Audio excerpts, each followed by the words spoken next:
You're listening to Jazz Fan Show here on 97.5, 1280 The Zone. Actually, today, we're only on 1280 The Zone. What? Yeah. No, I know. But we will be on later. Stay tuned. Some other game, some other football game, other sport. Yeah. We know nobody pays attention to anything but NBA basketball, but sometimes... Yeah.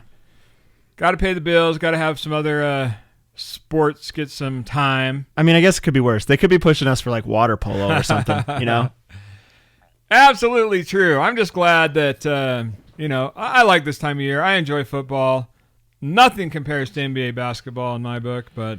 Even on a day like today, I still love rooting for the Jazz, but I got a sick feeling in my stomach, man. I do too. I was hoping we'd get to come in and really talk about all wins. I wanted to talk perfect week. That's what I wanted to talk. Would have been a lot better, but let's just start at the ending. Yeah. You referenced a certain movie filmmaker that likes to do things backwards. Let's Tarantino this. Let's start at the end of the week. Might as well. Starting with last night. Yeah. Lot to cover here, but we're heading to Memphis. Were you feeling good about it before the game started? Absolutely. 2 days rest. Mike Conley making his return. The Memphis Grizzlies with a young team. I don't know. I had a little bit of concern, I guess, just because I paid attention a little bit to the whole league, and I've been hearing about Memphis. I've been hearing about Ja Morant, and I don't know. They're fun to watch. They're a good, fun young team, but I thought the Jazz had it in the bag. Yeah, I mean, Memphis just went on the road. They won 2 games, so they came in confident for sure. Yeah. But I felt pretty confident about most of our games this year. And to be honest with you, I'm kind of surprised how many close ones there has been. Yeah.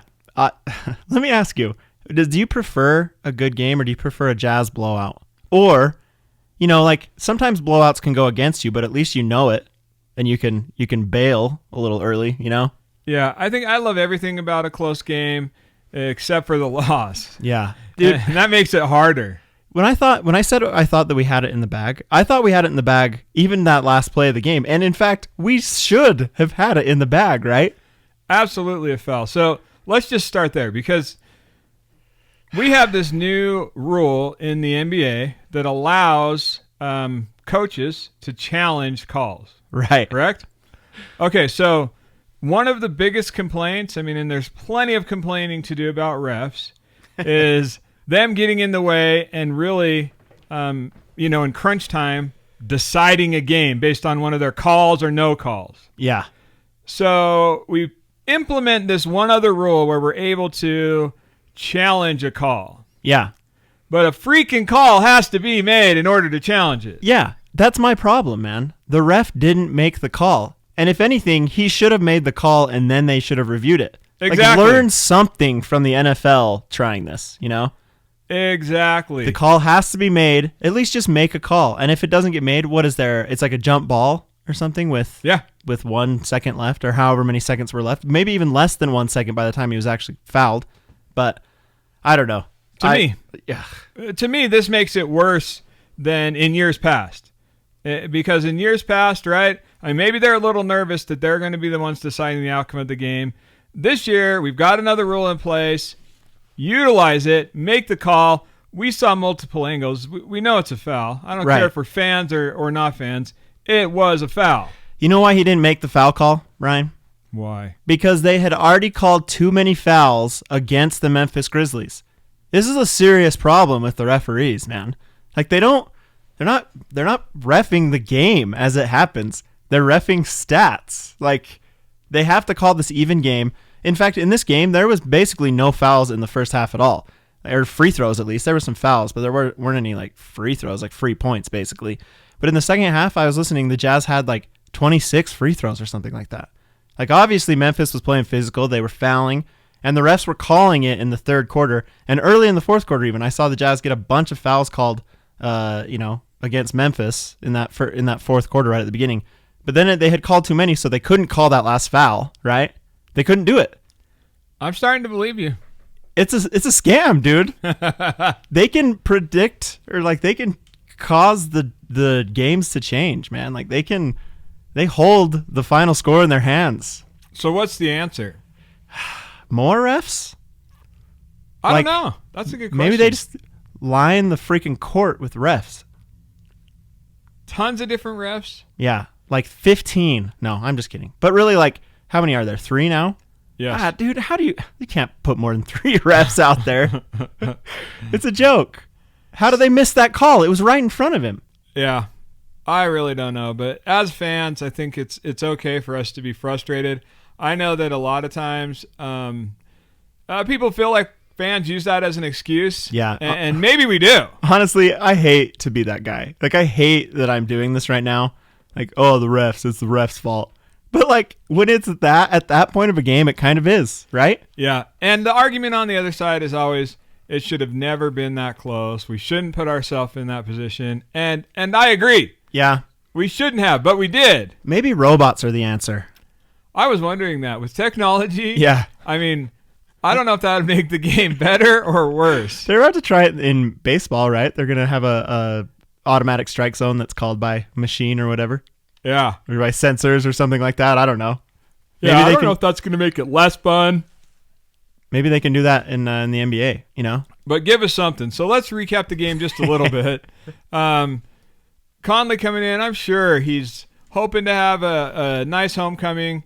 Sounded like, the Memphis crowd treated him well. I saw the tribute video. That's cool as well. Let's talk about a little bit what he did there, right? He spent 12 years there. He was drafted there. I heard David Locke before the game on his radio broadcast. He talked about how Mike Conley was basically like the Adrian Dantley of the Memphis Grizzlies. Like, he was drafted there. They watched him grow up and turn into like their best player, their most beloved player.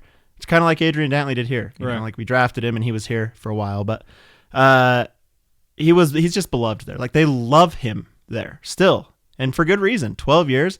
This game against Memphis was his 800th game.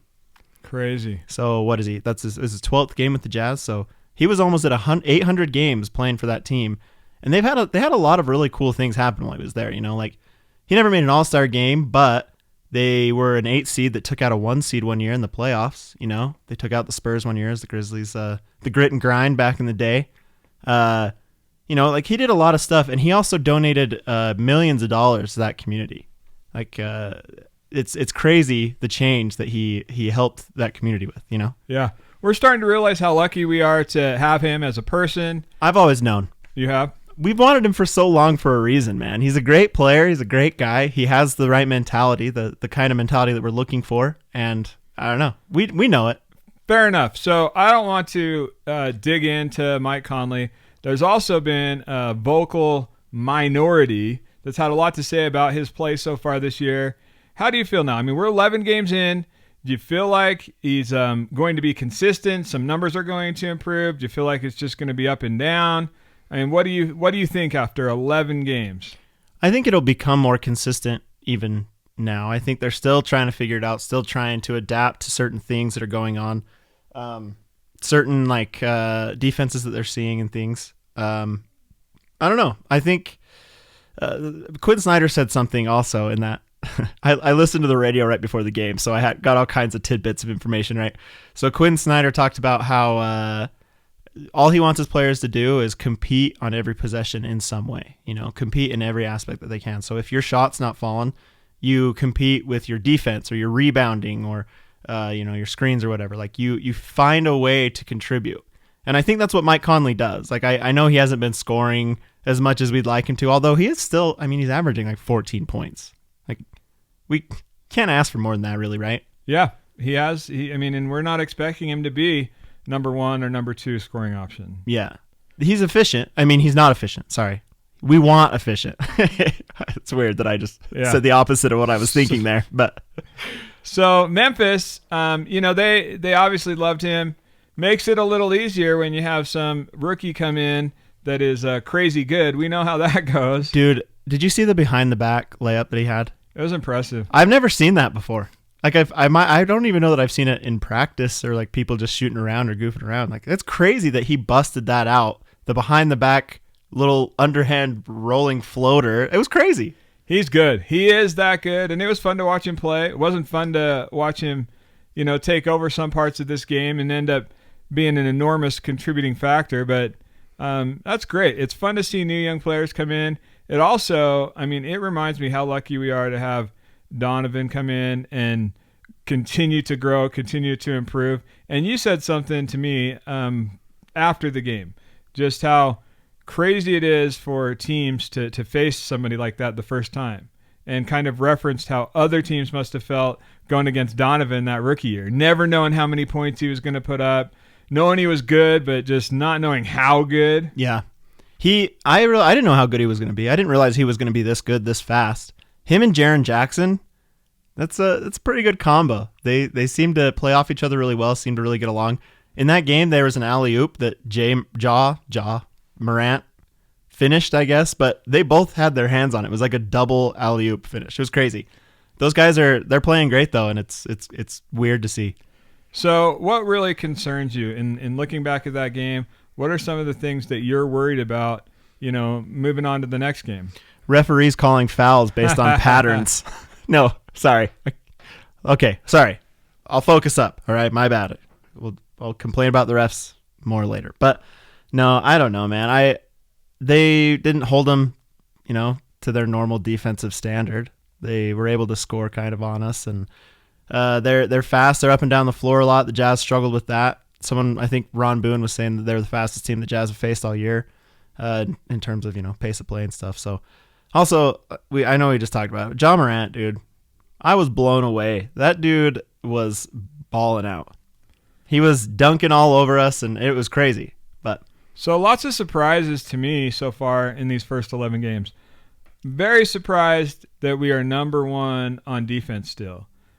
We shouldn't be. I mean, Rudy is an anchor. He's unbelievable. And those people that still aren't recognizing that are freaking crazy. Yeah. I don't know that there's a lot of people that don't recognize it these days. I think the problem is the recognition comes from offense. And that's really the issue here. Because, look at James Harden. We hate that guy. Literally. I saw this map online this week where it showed a picture of the player that every state hates the very most. And it was mostly LeBron James, Kevin Durant. There's some Kyrie Irving up in the Northeast, Anthony Davis down in Louisiana. But in Utah, James freaking Harden. We hate that guy. But he's incredible when it comes to offense. He's scoring 38 a game, which is 6 points more than anyone's even touched, I think. He's incredible. And I think that's the problem, is that Rudy's the defensive James Harden, right? Yeah, and nobody cares. I mean, I shouldn't say nobody cares, but everyone, it seems to, values offense considerably more than defense. But he's such a game changer. He does so many things. And some of those things show up in the stats. Some of them don't. But make no mistake, I mean, he is the reason why we're able to stay in some of these games where the offense has been terrible. So let me talk a little bit about what happens when Rudy Gobert goes out, right? Yeah. We are struggling quite a bit. And I know Tony Bradley is not quite used to his role yet or whatever, but you can tell that there's definitely a drop-off on defense when Tony Bradley comes in. And he played really well for a few games, but it seems like it's kind of dropped off, and we're kind of seeing some struggles now. Have you recognized that as well? Yeah, I think it's going to be interesting. I don't know how long of a rope we can give him. I mean, we don't have any other options. Yeah. So he's got to go in there. He's only 21. We've heard all those excuses. He needs some experience. All those things are true. Just don't want it to cost us, a few games, because in the West this year, we know that a few games could be the difference in 2 or 3 seeds. Well, we've already had one game come down to a single rebound, right? One box out and we win that game against Sacramento. This game against Memphis, we lost by 1 point. Who knows what some solid backup defense could do for us there, And I think, I didn't even see how his offense was this game, but I think Tony Bradley struggled. And I don't know if you remember last week, Ryan. I know it was a while ago, this whole 7 days, but I mentioned a name. Do you remember that name? Joakim Noah. Sorry, I'm not even going to let you think about it. I don't know. I'm still gonna float it out there. I'm gonna put that out in the universe. And I still think you're crazy. I still think he's just fine sitting on his couch collecting his fat check from that contract he got that he didn't. Is he deserve. still collecting a check sure from that? He is. I don't know. I'm sure he is. If anything, that means we can get him for a vet minimum, and he can get some freaking rebounds, man. I just read Deron Williams is cashing $5 million worth of checks from the Nets still this year. Still. Yeah. Wow. That's crazy. I got to get a job like that where I can just fade out and still collect a $1 million paycheck. He's making $5 million to just ski in Utah. And golf. He's a big skier and golfer up here now. It's living my dream, you know? Okay, so I'm really concerned about the three-pointers. Concerned about the percentage. Coming into this year, I really thought offense, not going to be the problem. It might not be number one, but it's going to be top 5, top 10 for sure. Yeah. And I'm a little nervous. I mean, we get this far in, and you have multiple games where you're shooting close to 25% from three. Yeah. And the Memphis game, field goals overall, we were around 40%. That's crazy. Yeah. These are professional basketball players. And, I mean, we've been throwing up around 35 to 43s, you know, not top in the league, but somewhere in the middle of the road. We want to get more threes up, but not if we're going to continue to miss. Yeah. We talked a lot during the offseason, and everyone talked a lot about how the Jazz were giving up defense for offense. But really all that seems like has happened is our offense or our defense took a step up, right? It seems like we have a better defense than we had last year for some reason, but our offense is struggling. And that's really, I mean, Bruce Pitcher, our good friend who's always on the show. Yeah. He sent me a text that said, hey, this feels a lot like last year's team. Yeah. Feels a lot like last year's team. And I told him, I'm not willing to go there yet. After maybe 15 to 20 games, I mean, I can say however long, but I'm not willing to go to the the offense is going to stay in this category forever. I think it's still going to start clicking. I still feel like it's better. I feel like last year in some of these close games, we lost most of them. Yeah. This year, we were only losing half of them. Which is why I thought that we had the Memphis game in the bag even to the last second. Like I was like, oh, the Jazz have been finishing games this year. And I actually had some faith. Maybe that was the problem. Maybe I need to stop believing in them in that situation because that's kind of how it's been in the beginning of the year. And they've been pulling it out when I don't believe. This is the first time that you've had faith in them. So maybe. Maybe. Let me ask you, dude. Is Mudiay for real? How do you feel about Emmanuel Mudiay? It's been impressive to see him come in and do what he does, which is get buckets. I know we had a chat about this before. I think there's still some concern that he's forcing it sometimes and maybe not playing within the system. But you can't argue with his results. He's getting scores. He's doing it efficiently. Seems like he's playing good defense. And so it feels like he's taken a step forward. I didn't follow his career last year. All we can see really is the stats that he had on a bad team. Right, on a terrible team. But it feels like this year he's exceeded my expectations so far. We look at that Memphis game. We're not seeing Niang play hardly at all. Right. We didn't see Exum even touch the court. Yeah. So I think he's at least given the Jazz what they need from a backup point guard right now. And I think potentially he really could be a difference maker. Yeah, I know I've expressed a little bit of concern over this. Kind of like what you were saying. It's felt a little bit at times like he's forcing it. But as I've been watching it, I think that's kind of what Quinn Snyder's telling him to do. Like I think Quinn Snyder's the one that's pushing that. I know that they've mentioned a lot his defense, how much better that's getting, and how that's kind of leading to his offense doing better as well. But it seems like when he comes in, the Jazz go on runs. You know, they're doing pretty well. He's kind of. It seems like he almost is anchoring that the bench. You know. Well, there's going to be some guys that have to step up and play considerably better than they were expected to play in order for this team to do something, better. In order for them to be, special might be a wrong word, but that's what it is. If you want to have a special season where you do things that you haven't done before, haven't done for a long time, some people that aren't expected to contribute have to contribute, and others have to find some consistency that they never had before. Yep, absolutely. You want to talk about the other two games real quick? Just knock it out before we have a break, or do we need a break? Let's take a break, man. Okay. We'll talk about it on the other side, though. I have some thoughts. Let's do that. Stick around. You're listening to 97.5 and 1280 The Zone.